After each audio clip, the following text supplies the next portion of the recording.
আমি এই মুহূর্তে অবস্থান করছি সিলেট হযরত শাহপরান রাদিয়াল্লাহুর মাজারের সামনে। এই ভিডিওতে আমি চেষ্টা করব আপনাদের মাজারের ভিতরের সকল অংশ ঘুরে দেখানোর জন্য। সেই পর্যন্ত আমাদের সাথেই থাকুন। আমরা হযরত শাহজালাল রাদিয়াল্লাহুর মাজার গেট থেকে একটা সিএনজি যোগে হযরত শাহপরান রাদিয়াল্লাহুর মাজারের দিকে রওনা হই বিকেল 5টার দিকে। পথিমধ্যেই আমরা সিলেটের কেন্দ্রীয় ঈদগাহ ময়দানটি আমাদের সামনে আসে। অসাধারণ একটা জায়গা। এখানে মোট 3টা গেট আমরা দেখতে পাই। আর এই ঈদগাহ ময়দানটি দ্বিতল বিশিষ্ট। এর সামনের অংশটা মানে সুউচ্চু টিলার উপর, আর নিচে অসংখ্য জায়গা। এই যে আমরা রাস্তাটা দিয়ে যাইতেছি, এই রাস্তাটাও নাকি ঈদের সময় সম্পূর্ণ পূর্ণ থাকে। মানে অসাধারণ। সিলেটের আপনার যতগুলো জায়গা দেখবেন সবগুলো অসাধারণ।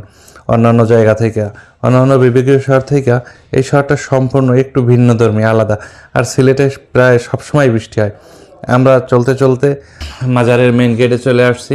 ইতিমধ্যে সন্ধ্যা হয়ে গেছে আর বৃষ্টি পড়তেছে। সিলেটের একটা মানে স্বাভাবিক ঘটনা হচ্ছে, এখানে দিনে বৃষ্টি হোক বা না হোক প্রতিদিন সন্ধ্যার পরে বৃষ্টি হবে। এটা একটা কমন জিনিস সিলেটের। সিলেটে বৃষ্টি হবেই। সিলেট মানেই বৃষ্টি, মানে আপনার আধা ঘন্টা পর পর বৃষ্টি আসবে।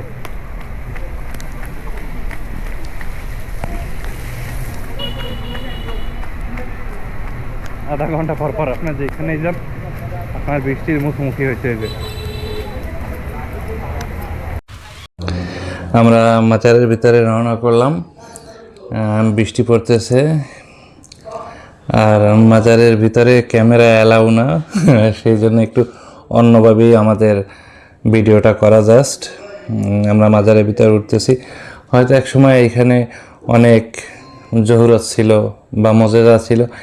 এখন মানে যারা দায়িত্বপ্রাপ্ত আছে তারা মানে অতটা সুবিধার না, যার কারণে এখানে ওই রকমের আর হয় না, মজেজা হয় না। এক সময় এই জায়গার অনেক গল্প শুনতাম, বাট এখন সেগুলো আমরা দেখি না বা হয়ও না। আমরা চলতে চলতে মাজারটা টিলার উপর চলে আসছি। যেহেতু অনেক বৃষ্টি হইতেছে তাই মাজারে দর্শনার্থী কম, প্রচুর বৃষ্টি হইতেছে মাজারে। আমি যদি কখনো পীরাউলিয়া বা বড় ব্যক্তিত্বের মাজারের সামনে যাই, আমি কবর জিয়ারত করি, জাস্ট, আর কিছুই না। যেহেতু আমাদের সৃষ্টিকর্তা একমাত্র আল্লাহ, সব কিছু তিনি নির্ধারণ করে, তাই মাজারের সামনে সিজদা করা বা মাজারে গিয়ে কিছু চাওয়া এটা কোনো যুক্তির ভিতর আসে না। এটা যারা করে তারা ভুল করে। আপনারা লক্ষ্য করবেন প্রত্যেকটা মাজারের সামনেই লেখা আছে মাজারে সিজদা করা হারাম। তারপরেও আমাদের সমাজের কিছু শ্রেণীর লোক এই কাজগুলো করে, যেগুলো সম্পূর্ণ বিদায়াত।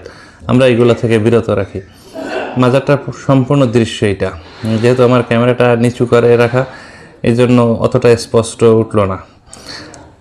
আর মাজারে যে খাদেম সাহেব, উনি মানে আমার দিকে একটু অন্যভাবে তাকায়, মনে করছে আমি ভিডিও করতেছি, সেই জন্য তারে খুশি করার জন্য কিছু হাদিয়া দিলাম ওইখানে। সে খুব খুশি, মানে এখন আমার দেখেও সে দেখে না। আর এখানে কিছু লোক দেখতেছি যেন তারা মানে পিছনের দিক তাকাইয়া নামতেছে এই সিঁড়ি দিয়া। এটা আমার কাছে তেমন একটা ভালো লাগে না, কারণ আপনি যখন মসজিদ থেকে নামেন তখন কি আপনি পিছপা হয়ে নামেন? আমি কখনো কাউকে এইভাবে নামতে দেখি নাই। আপনি আল্লাহর ঘর থেকে আল্লাহর ইবাদত কইরা আপনি মানে ঘুইরা চলে আসেন, আর এই জায়গাটায় এসে আপনি এইরকমের আশাটা মানে আমার কাছে ওইটা ভাল লাগে নাই। মোটামুটি জায়গাটা ভালোই সুন্দর, কিন্তু ব্যাপার হচ্ছে আমরা কি এই সব জায়গার পবিত্রতা রক্ষা করতে পারতেছি? মোটেই না। আর এই জায়গায় মানে কি পরিমাণে যে টাউটবাটপার লোকের আনাগোনা, সেইটা আপনি কল্পনাও করতে পারবেন না। মাজারে থেকে বের হওয়ার পর ইতিমধ্যে এই যে একজন মানে সুযোগ সন্ধানী টাউট প্রকৃতির লোক আমাদের সামনে হাজির। এই যে হাতে একটা গোলাপ জ্বালার সুগন্ধি দেখতে পাচ্ছেন, এইটা আমরাই দেখছি, সে 3-4 বার বিক্রি করছে। আমরা এই প্রতারক থেকে দূরে থাকি। ধন্যবাদ সবাই।